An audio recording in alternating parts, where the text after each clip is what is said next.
ayyuhuma afdal. Qala ba'dul ulama fil mafadilah baina syarafil ilm wa syarafin nasab. Antara lebih mulia ilmu atau lebih mulia nasab garis keturunan. Para ulama berbeda pendapat. Syaraful ilm am syarafun nasabin nabawi. Lebih mulia kemuliaan berilmu, kemuliaan orang yang berilmu, atau kemuliaan orang yang bersambung nasabnya kepada Nabi Muhammad, yakni para habaib. Para ulama sepakat, ya. Para ulama sepakat, ya. Habib Bahar, saudara sekalian, tiba-tiba keciduk baca kitab belepotan, lalu kemudian sampai menyalahkan arti dari kitab sebenarnya. Habib Bahar mengartikan sebuah ibarat itu jauh daripada arti aslinya. Salah satunya wakhtalafu itu diartikan dengan kesepakatan, saudara sekalian. Padahal ikhtilaf itu diartikan dengan perbedaan pendapat. Oke, selengkapnya mari kita sama-sama simak video berikut.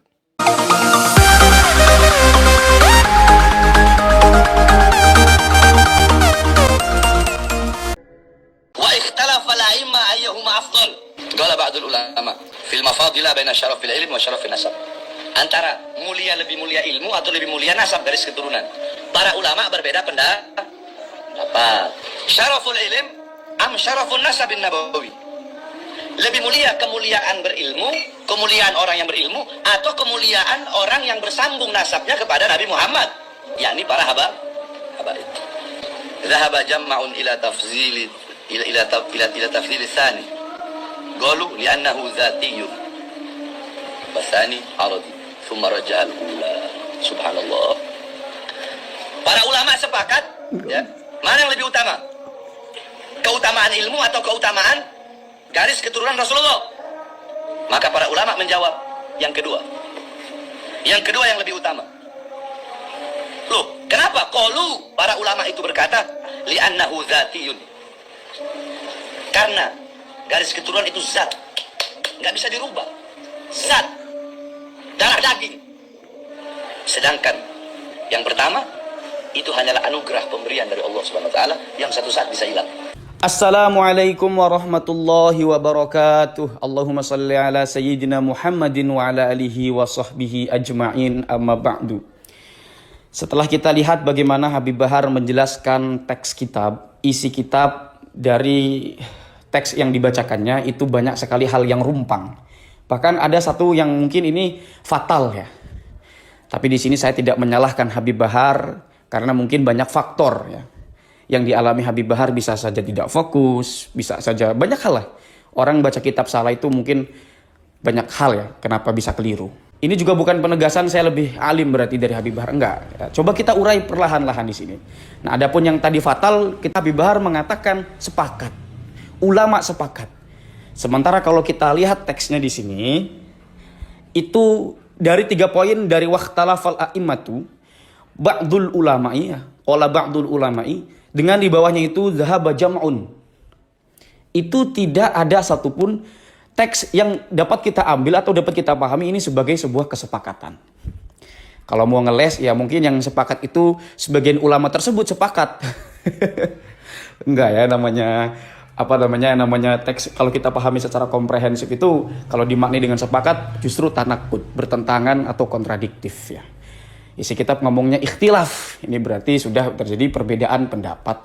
Kok dimaknai dengan sepakat. Wakhtalafa al-a'immatu ayyuhuma afdalu. Itu dibaca ayyuhuma bukan ayyuhuma ya. Terjadi perbedaan di antara para imam. Wakhtalafa al-a'immatu. Berbeda-beda al-a'immatu sopo sakehe para imam ayyuhuma afdalu. Manakah yang lebih utama?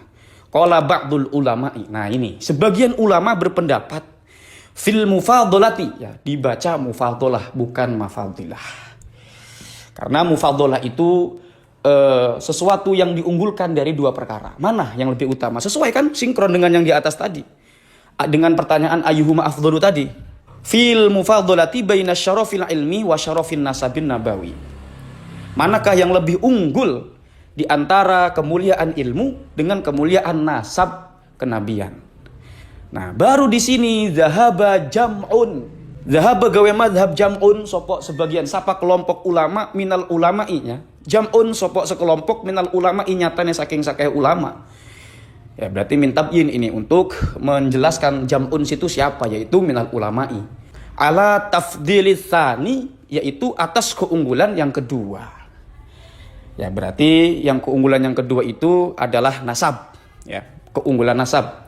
Kenapa? Qalu, ulama yang berpendapat yang kedua itu di annahu karena sesungguhnya ya tsani itu, ya, karena sesungguhnya kedua yaitu nasab itu zatiyun, itu adalah zati.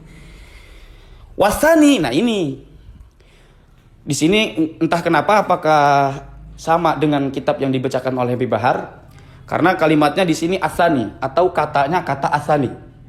Ya, kata ini kalau kita pakai perspektif bahasa Indonesia, kalau pakai perspektif bahasa Arab itu kalimat. Kalimat bahasa Arab itu ya ismun, fi'lun, harfun. Kalau kalimat dalam bahasa Indonesia itu sesuatu yang terhimpun dari objek, predikat, dan subjek, atau subjek dengan kata kerja saja. Nah, kalau wal awalu kalimatnya misalnya wal awalu yang pertama itu aradun, yang pertama itu berarti yang kemuliaan ilmu, ya, atau keagungan ilmu itu adalah aradun, itu adalah arad. Nah, arad ini artinya adalah sesuatu yang mensifati atau yang membersamai zat. Bisa kepada zat, bisa kepada jauhar, seperti itu. Kalau dalam kajian filsafat ini dikenal dengan aksiden, artinya yang tidak bisa berdiri sendiri. Nah, pulpen itu biru warnanya. Nah, warna biru pada pulpen itulah yang disebut sebagai arad. Nah, ilmu juga menemplok pada jahit. Nah, maka ilmu itu disebut atau bisa disebut sebagai arad, ya. Kalau dalam kajian mantik itu ada arad am, arad khos. Intinya sesuatu yang melekat pada zat, ya, sesuatu yang melekat pada jauhar, itu namanya arad. Merah pada celobong, apa ini? Celobong apa toples ini, ya. Nah, merah pada celobong itulah yang dinamakan arad. Artinya yang tidak bisa berdiri sendiri. Ia mesti adanya membersamai yang lain. Misalnya lagi ketawa. Nah, ketawa itu tidak mungkin berdiri sendiri. Maka ketawa ini butuh kepada zat. Nah, ketika kamu bilang ketawa pasti ada zatnya. Orang yang ketawa kan gitu. Nah, itu namanya arad. Atau jalan. Jahit jalan. Dan jalan itu butuh zat untuk bisa dikatakan jalan. Itu namanya arad, ya. Ketawa, arad. Atau warna, sifat. Itu namanya arad. Begitu. Kalau zat itu, zat ya zat.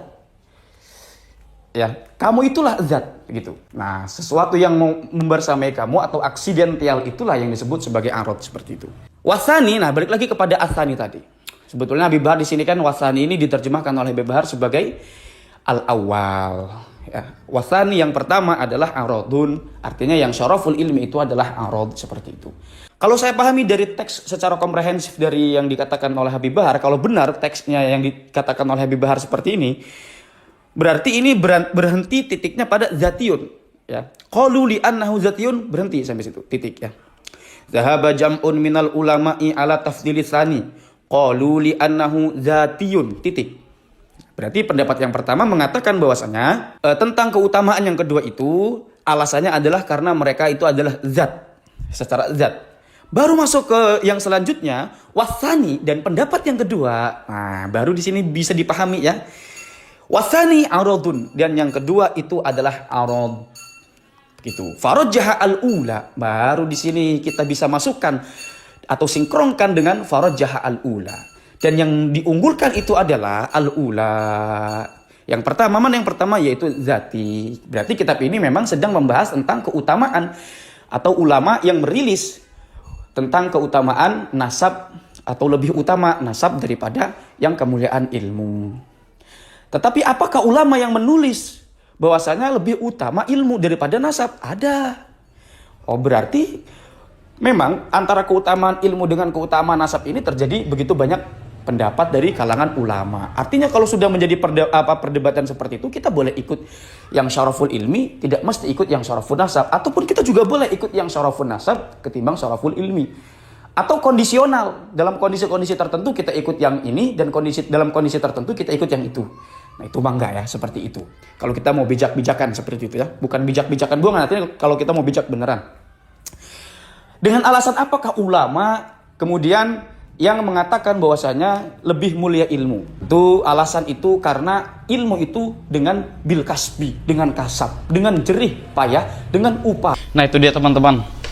Bagaimana kemudian Bahar Smith di sini membacakan satu ibarat dalam satu kitab Ya mungkin Bahar inginnya sih menunjukkan argumentasi bahwa kemuliaan nasab itu ya memang ada, diunggulkan gitu loh. Ini dua konteks ya, akhirnya kita pecah ke dua konteks itu. Karena apa? Karena satu, mereka belum tentu keturunan Rasul ya. Kalau kita melihat perspektif Kiai Imad dalam kajiannya, mereka bukan keturunan Rasul sama sekali. Tidak ada kaitan bahkan bahwa mereka ini adalah keturunan Nabi Muhammad SAW, atau dalam tanda petik mereka hanya mampu mengaku tanpa mampu membuktikan. Adapun bukti-bukti itu semua terbantah oleh kajian Kiai Matuddin Utsman Al-Bantani. Itu satu. Yang kedua, soal tentang pendapat ulama di dalam kitab itu yang mengatakan keutamaan nasab. Saya pikir ini perspektif ulama yang boleh kita ikuti, boleh tidak. Bahkan cenderung kalau kita mau mengikuti sesuatu yang lebih afdol, apatah lagi kalau ditambahkan dengan konteks kenegaraan dan kehidupan sosial hari ini, saya pikir tidak relevan lagi kalau memang masih mengikuti pendapat ulama yang mengagungkan nasab dan membandingkan dengan ilmu, yang padahal keduanya antara nasab dan ilmu itu tidak sama sekali relevan untuk dibandingkan. Kenapa? Karena soal nasab itu fenomena genealogi ya. Jadi orang tidak bisa memilih. Itu faktor gen yang siapapun manusia hanya bisa menerima. Itu hak prerogatif Allah Subhanahu wa taala untuk menentukan siapa keturunan siapa. Tetapi untuk arad tadi yang dibahas ya, arad itu artinya yang menempel pada benda, menempel pada zat. Seperti baju saya ini, warna hitam pada baju saya ini adalah arad ya. Zatnya adalah baju ini ya, kain ini zatnya ya. Tetapi warna hitamnya ini adalah arad. Nah, ilmu itu bukan seperti ilmu itu ya arad ya. Ilmu pada manusia adalah arad. Berarti ketika manusia itu tidak ada aradnya, sama seperti baju ini tidak ada warnanya, dia tidak menarik untuk dilihat. Begitupun diri manusia ya. Ini dalam kajian mantik begitu ya. Jadi itu memang video saya tadi, kalau teman-teman simak tadi video tentang bagaimana Bahar baca kitab, itu Bahar baca kitab, kemudian saya reaction, dan tadi yang mengkritis itu adalah yang memberikan kritik atau kritis terhadap memberikan kritik ya, itu adalah saya ya. Yang mengkritisi Bahar dalam video itu adalah saya. Itu video sudah hampir 2 tahun yang lalu teman-teman. Tetapi di sini kenapa kemudian saya angkat kembali ini sebagai pelajaran, satu itu. Yang kedua, jika Bahar Smith ini memberikan jawaban tentang mengapa dirinya itu terkenal atau terlihat hedon dengan mobil-mobil yang mewah dan penampilan-penampilan yang sering diposting itu mewah, dan jawaban Bahar Smith seumpama karena dia menghormati ilmu, ini saya pikir berlebihan. Banyak orang alim di Nahdlatul Ulama, di pesantren-pesantren itu mereka tidak ketika mungkin punya mobil, mereka tidak mengatakan untuk menghormati ilmu karena malu, karena merasa ada santri atau orang lain temannya yang dia merasa dia lebih alim, temannya lebih alim daripada dirinya. Itu tradisi ajaran Wali Songo teman-teman. Malu, tawadhu, tidak seperti Bahar ya. Jika seumpama Bahar mengatakan karena untuk menghormati ilmu, lah emang ilmu dia seberapa sih? Ya tanggung aja kalau lawan Bahar mah ya. Gak usah tanggung-tanggung, gak usah lawan kiai lah, lawan santri aja Bahar. Aduh baca kitab lah. Ya, ditarkib misalkan fungsi min apakah min litabyin atau apa dari harful jarnya, huruf b jar ini b isti'anah atau b ilsok atau b apa ya, itu saya pikir selesai Bahar itu kalau misalkan diajak ke ranah itu ya, diskusi tentang perkitaban ya. Ya kita tahu lah kenapa Bahar itu cuma bisa emosi. Bahar Smith itu cuma bisa emosi, ngoceh aja kayak orang iya, saudara bertarung, bukan bertarung apa itu ya, ya kurang lebih begitulah, sampai titik darah penghabisan saudara, kayak gitu kan. Apa itu? Emang ngerasa keren. Kalau umat cerdas, umat manusia sudah mencapai level kecerdasan, cerdas dalam baik dalam ilmu agama, nahwu, shorof, mantik, balaghah, takhrijul hadis, kemudian ilmu tafsirul Quran ya. Bahkan metode-metode Quran, metode tafsir dalam Quran dia kuasai, tafsir bil isyari dan seterusnya dia kuasai semuanya. Saya pikir dia tidak akan bisa diprovokasi oleh ucapan Bahar yang hanya model keluar-keluar. Apatah lagi secara keilmuan dia mumpuni, ilmu agama dan ilmu umum pun dia mumpuni. Dia memiliki intelektualitas tentang kenegaraan, tentang ilmu fisika, ilmu matematika, ilmu humaniora, ilmu politik, ilmu filsafat. Saya pikir tidak akan terpengaruh oleh Bahar bin Smith kecuali orang itu punya kepentingan politik yang terselubung di dalamnya. Ya. Karena ucapan Bahar Smith itu jujur, ucapan sampah. Saya anggap ucapan sampah, tidak ada gunanya untuk masyarakat, teman-teman ya. Apa memang? Kalau Bahar Smith ingin mengawal korupsi, siapapun, kita netizen lah, semua ingin diberantas korupsi. Bukan cuma Bahar Smith, tidak usah keluar-keluar begitu pun, kita semua ingin negara kita bersih dari korupsi. Ya, siapa yang tidak ingin dari korupsi? Siapa yang tidak ingin bersih dari korupsi? Begitu teman-teman ya. Karena saya agak jengkel kalau melihat Bahar ceramah itu. Kenapa? Nggak tahu kenapa ya. Bukan membenci Baharnya, bukan, tapi ketika Bahar Smith sudah dikritisi tentang bacaan kitab, soal bacaan kitab kebalik, coba Bahar inilah, baca kitab aja lah, menguji keulamaan Anda kalau memang Anda benar-benar ulama, gitu loh. Jangan keluar-keluar kaya ya, kaya. Bukan saya mengatakan Bahar tukang obat, ucapannya kayak tukang obat kaya ya. Ya. Dalam Ibnu Tashbih itu ada kemiripan, ya, atau simile dalam bahasa Indonesia. Tukang kuar-kuar, sama-sama tukang kuar-kuar, nggak berhenti-berhenti itu. Atau kayak tukang tahu bulat itu. Tapi saya kasihan kalau seumpamakan sama tukang tahu bulat. Kasihan tukang tahu bulatnya, ya. Lebih mulia itu tukang tahu bulat. Maaf punten jika mulut saya terkesan kasar. Saya sebetulnya tidak terbiasa ngomong seperti ini, dan mungkin saya tidak sopan karena baru usianya jauh di atas saya. Tetapi saya pikir ini saya sebagai konten kreator, sebagai edukator di sini memang merasa terbebani moral ya. Di sisi lain saya tidak boleh mengatakan hal-hal kotor. Di sisi lain saya juga merasa jengkel. Kenapa Bahar Smith itu masih ada saja yang mendengar ya. Padahal tadi lah, apa nggak punya malu gitu loh. Sudah sih merasa malu, kata saya mah. Apa ceramah dia coba cerita-cerita keluar-keluar. Takbir kan model gitu aja. Punten ya, punten. Barangkali itu teman-teman yang dapat saya sampaikan. Kalau ada ucapan saya yang memang ini terkesan kasar atau apa, mohon dimaafkan. Saya sebetulnya tidak terbiasa. Sekaligus ini saya sebagai gentle ya, fair-fairan saja, objektif saja ya. Dalam konteks ini, jika ucapan saya memang tidak pantas, saya ucapkan maaf kepada Anda semua, dan juga kepada Bahar saya ucapkan permintaan maaf teman-teman. Bukan persoalan apakah yang saya katakan salah tentang Bahar soal baca kitab itu, bukan, tetapi ini soal etis. Kalau saya maunya bijaksana, yang penting kemaslahatan untuk sesama manusia. Itu aja kok. Nggak lebih dari sekadar itu teman-teman.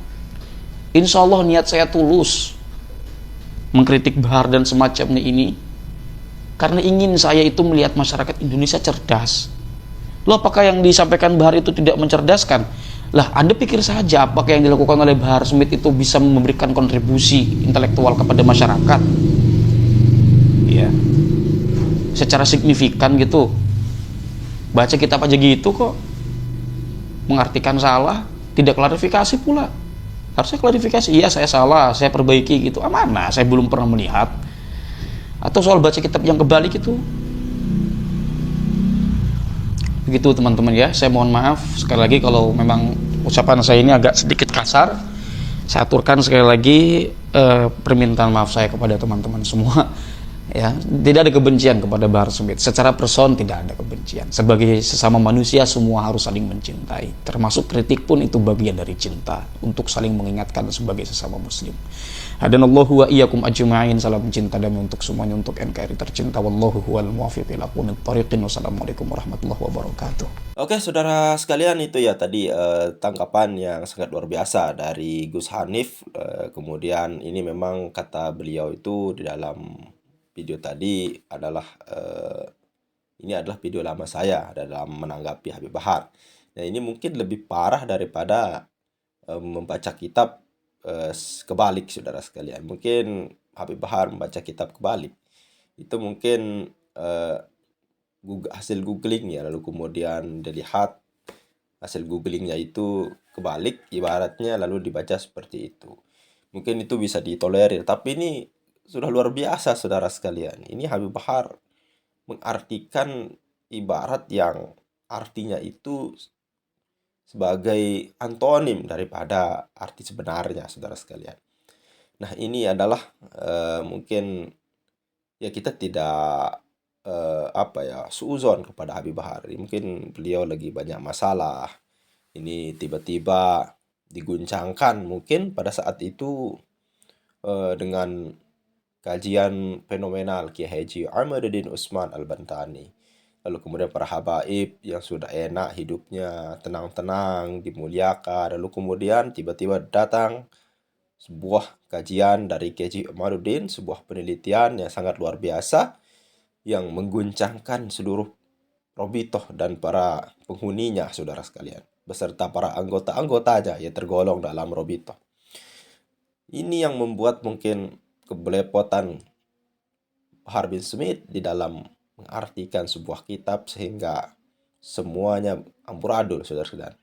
Di dalam sebuah ibarat itu biasanya para ulama menulis sebuah ibarat dan berkaitan dengan ibarat yang akan datang, saudara sekalian. Ketika kita salah mengartikan yang sudah lewat, pasti nanti akan lebih parah lagi ketika kita menemukan ibarat yang akan datang, saudara sekalian.